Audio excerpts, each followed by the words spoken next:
Bom, para a gente começar a nossa live, Matheusão, queria trazer uma informação que a gente já comentou ontem e um pouco hoje mais cedo também, mas vale detalhar para a galera, que é sobre saídas no São Paulo na parte administrativa. Eu estou falando do Conselho de Administração do São Paulo. Um terço do conselho, ou seja, 3 dos 9, dos 9 profissionais que estavam envolvidos, pediram demissão após o escândalo dos camarotes, além de todos os outros escândalos que envolvem o São Paulo, portanto, nos últimos dias, né? São eles, então, o Luiz Lara, Marcelo D'Arienzo e o Ricardo Lacerda deixam o Conselho do São Paulo. Esses três eram membros independentes desse conselho. Os eleitos, no caso Leandro Miranda, José Alberto Rodrigues e o Vinícius Medeiros, seguem no conselho, além do, claro, presidente Júlio Casares, que segue no clube, vice-presidente Macis e o conselheiro que é escolhido pelo consultivo, que é, no caso, Marcelo Pupo. Então, esse conselho tinha 9 integrantes, hoje tem só 6. É um dos pontos que mostram um derretimento político no São Paulo, porque é um órgão muito importante. Todos os contratos, né, todas as aprovações, antes de irem a voto no deliberativo, tem que passar por esse conselho de administração. Então a gente espera movimentações aí nos próximos dias, porque tivemos aí um impacto, né? E os 3 que saíram, né, alegando que não vão participar desse processo político do São Paulo na situação que está. Saíram talvez para não ter uma associação direta do nome com esse conselho, pode ser, mas os 3 deixam então esse cargo no São Paulo, e é importante a gente pontuar isso, né, que foram os 3 independentes. Então quem ainda foi eleito para tal segue lá, mas os 3 que vinham de fora já pularam fora do barco, Matheus. É isso, a gente percebe, Gabi, que está tendo uma reorganização da estrutura política do São Paulo.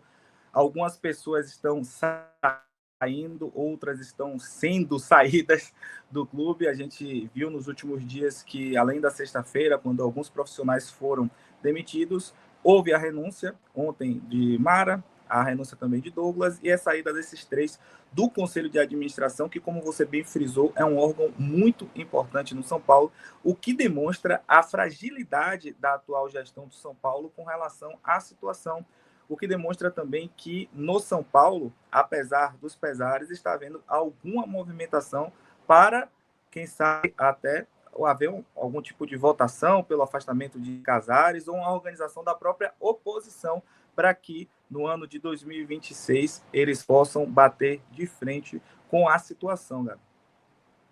Exatamente, importante então a gente ficar de olho nessa situação também do Conselho de Administração do São Paulo Futebol Clube.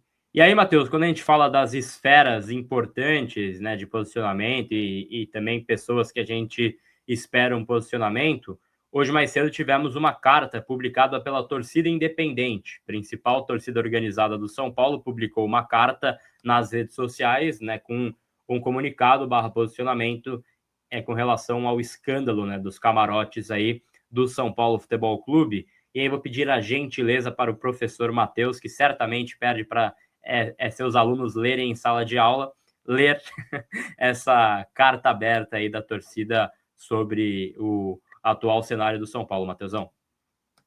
Peço escusas aqui para a nossa audiência para poder fazer essa leitura de uma carta que não é pequena, mas que demonstra o posicionamento da principal organizada do São Paulo. Ela começa falando que a grandeza do São Paulo Futebol Clube está em sua história, em suas conquistas e, sobretudo, em sua torcida, o maior patrimônio do clube.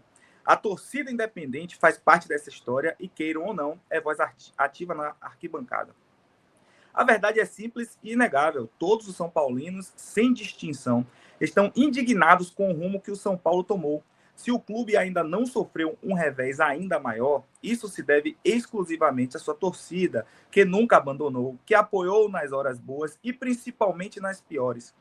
Crises não são fáceis de administrar. Somos uma massa movida por sentimentos.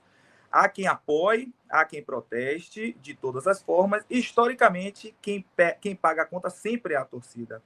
O ambiente está contaminado de muito tempo. Os limites foram ultrapassados quando erros passaram a se repetir.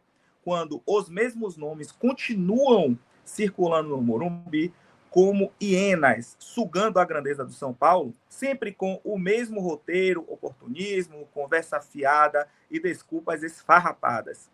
Não é de hoje que canalhas incompetentes destroem o São Paulo.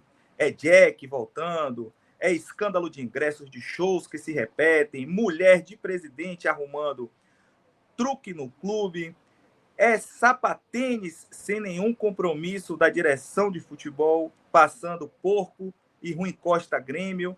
É presidente frouxo e covarde, sem comando, que não coloca ordem e respeito na instituição. Filme repetido, com muita pontuação aqui. São milhões de São Paulinos inconformados. Não falta gente capacitada, preparada e disposta a reconstruir o São Paulo. O que falta é coragem ao presidente para romper com esses vermes, abandonar a política da simpatia e assumir, de fato, a defesa da camisa da instituição e da sua história. Nos bastidores, no campo, nos contratos e em todas as esferas, é nessa hora que quem é quem aparece. Inclusive, os oportunistas que se omitem quando convém e reaparecem com discursos populistas. É tudo farinha do mesmo saco. Da nossa parte, fica claro, não haverá paz para quem destrói o São Paulo Futebol Clube. Vocês ficarão conhecidos e conhecerão a força da torcida tricolor. Então, foi esse o recado da torcida independente, a principal torcida organizada do São Paulo, que se posicionou. Era um conclame, um pedido de muitos torcedores comuns, inclusive, que houvesse esse posicionamento da torcida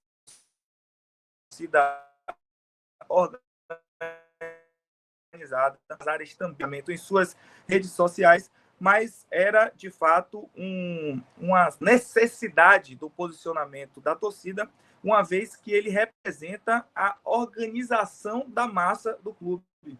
A gente percebe, vocês que estão aqui na nossa audiência, que o tom é realmente de desabafo, mas, ao mesmo tempo, não é algo de rompimento com a gestão Casares. A gente percebe que a crítica é para que Júlio Casares tome coragem, para que ele possa se manifestar e possa tomar atitudes enérgicas para que seu nome não entre na história. Então, o posicionamento da torcida é nominando pessoas da diretoria, nominando suas figuras tidas como não grata e que se repetem em erros ao longo da história, mas que a gente percebe não há um rompimento contundente com a gestão do clube, o que pode levar à insatisfação de alguns com relação a esse posicionamento da torcida, uma vez que os protestos eles são basicamente minguados nesse final de temporada, até mesmo pelo fato de a diretoria ter trocado o mando de campo do São Paulo em troca dos shows, né, que houve no Morumbi nesses tempos, o que dificultou a organização, a estruturação da própria torcida do São Paulo, tanto o torcedor comum como o torcedor de arquibancada, o torcedor da torcida organizada, entre as quais a Independente, que se posicionou hoje. Então, após esses escândalos ocorridos ontem, a Independente se posiciona e deixa claro que está insatisfeita com a situação do São Paulo, algo que já era muito esperado pela torcida. Para quem está um pouco perdido com a situação, o que ocorreu de domingo para hoje é que foram divulgadas as ligações, né, entre o diretor de futebol da base do São Paulo, Douglas Schwartzman, e a diretora feminina, Mara Casares, que inclusive eles percebem aí na nota da Independente, eles nominam como a mulher do Casares, e houve a divulgação dessas ligações, o que fez com que houvesse a necessidade tanto do posicionamento do próprio presidente Casares, quanto da renúncia deles dois, quanto o posicionamento da agora organizada, Gabi. Sensacional. Eu moro em São Paulo, né, Matheus? Então, assim, choveu um pouquinho, garoou, a luz acaba do nada, né? Mas agora sim, estamos de volta aí para trazer as informações para vocês. Então, a gente trouxe aí a carta, portanto, da torcida independente, posicionamento aí tão esperado, né? Organizada do São Paulo. Quanto a essa denúncia, Matheus, que você mencionou, né, que você falou que é o motivo disso tudo, para passar a informação para vocês, que eu, sinceramente, estou passando essa informação aqui mais porque está na pauta, mas não que eu acho que vai mudar alguma coisa e depois vou dar a minha opinião em relação a isso, né? o São Paulo iniciou, portanto, uma investigação interna, né, para investigar, portanto, esse assim, escândalo, né? Esse caso que é escandaloso. Acho que o áudio não abre nem muita margem para investigação, é um áudio mais de confissão mesmo, mas o clube abriu sindicâncias para apurar o caso do camarote que era mencionado no áudio dos diretores, né? A expectativa é que ambas as sindicâncias sejam concluídas em 30 dias. Então tem o prazo de 30 dias para concluir a sindicância o São Paulo Futebol Clube. Eu, sinceramente, Matheus, eu tenho muito pé atrás com essa história. Por quê? Porque eu me lembro muito bem, quem não tem memória curta não se esquece das coisas, que em 2015 ocorreu um caso parecido, foi do Ataíde Gil Guerreiro ali, com áudio, a história do Aidar, e o Aidar hoje ainda é conselheiro, ele só renunciou porque ia ficar muito, muito ruim para ele em outras esferas, mas ele ainda é conselheiro do São Paulo, saiu do cargo e nada aconteceu. E assim, cara, no fim, quem teve mais prejuízo político no São Paulo, prejuízo moral, é totalmente do Aidar. Mas quem teve mais prejuízo político foi o Ataíde, que, assim, fez o certo naquele momento, né? Então, eu sinceramente, tenho pouquíssima expectativa que isso dê em algo, Matheus.